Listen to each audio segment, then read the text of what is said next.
नमस्कार मित्रांनो, स्वागत आहे तुमच्या आपल्या क्रिएटिव्ह शेफवर। मित्रांनो, मी आज तुमच्यासाठी व्हेज फ्रँकी रोलची रेसिपी घेऊन आलोय। चला तर रेसिपीला सुरुवात करूया। रेसिपी सोपी आणि मजेदार आहे। तुम्ही ही रेसिपी घरी ट्राय करू शकता आणि नक्कीच घरी ट्राय करा। मित्रांनो, फ्रँकीचा रोल बनवण्यासाठी आपण पहिल्यांदा रोटी बनवून घेणार आहोत। त्यासाठी एका भांड्यामध्ये आपण 250 ग्राम मैदा घेणार आहोत आणि त्यामध्ये चवीनुसार मीठ घालणार आहोत। त्यात थोडे थोडे पाणी घालून व्यवस्थित मऊसर पीठ मळून घेणार आहोत आणि त्यात 1 चमचा तेल घालणार आहोत। पुन्हा ते पीठ आपण व्यवस्थित मऊसर मळून घेणार आहोत आणि 15 मिनिटांसाठी सेट व्हायला ठेवणार आहोत। तोपर्यंत आपण फ्रँकीचे मिश्रण बनवून घेणार आहोत।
आता आपण फ्रँकीचे मिश्रण बनवून घेणार आहोत।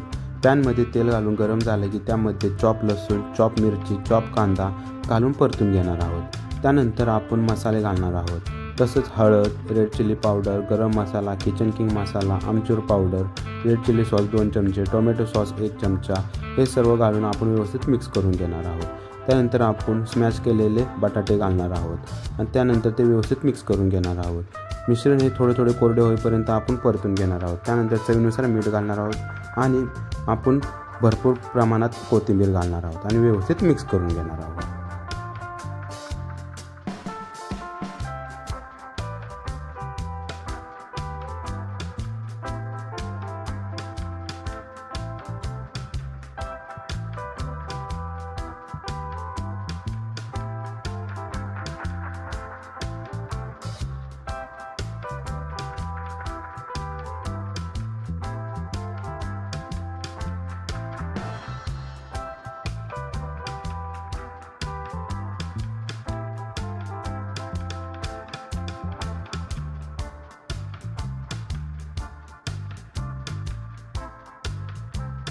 मिश्रण सुद्धा आपले तयार आहे। आपण आता फ्रँकीसाठी रोटी लाटून घेणार आहोत। आपण जे पीठ सेट करायला ठेवले ते सेट झालेले आहे। आपण त्याचे मीडियम आकाराचे गोळे बनवून घेणार आहोत। त्यानंतर व्यवस्थित आपण चपातीसारखे लाटून घेणार आहोत आणि त्यानंतर तव्यावर हलके हलके तेल लावून दोन्ही बाजूने हलके हलके तेल लावून शेकून घेणार आहोत। ही रोटी शेकण्यासाठी तुम्ही बटर किंवा तेलाचाही वापर करू शकता।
आपली रोटी व्यवस्थित भाजून झालेली आहे. गरम गरम तव्यावरून काढलेली रोटीवर आपण मायो आणि टोमॅटो सॉस लावून घेणार आहोत आणि सर्वीकडे व्यवस्थित पसरून घेणार आहोत आणि त्यावर आपले बटाट्याचे मिश्रण घालणार आहोत आणि तसंच त्यावर लांबसर कट केलेला कांदा आणि लांबसर कट केलेला कोबी, चाट मसाला आणि कोथिंबीर आणि वरून चीज स्प्रेड करून घालणार आहोत आणि व्यवस्थित आपण रोल करून घेणार आहोत आणि तव्यावर शेकून घेणार आहोत.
व्यवस्थित तव्यावर भाजून तयार आहे मित्रांनो वेज चीज फ्रँकी रोल आणि कडक. मित्रांनो, व्हिडिओतील काही गोष्टी तुम्हाला समजल्या नसतील तर डिस्क्रिप्शन बॉक्समध्ये पूर्ण रेसिपी मी दिलेली आहे, तिथे जाऊन तुम्ही चेक करू शकता. आणि मित्रांनो, अशा इंटरेस्टिंग व्हिडिओसाठी क्रिएटिव्ह शेफला फॉलो करा. तर मित्रांनो, धन्यवाद. भेटूया पुढच्या व्हिडिओमध्ये.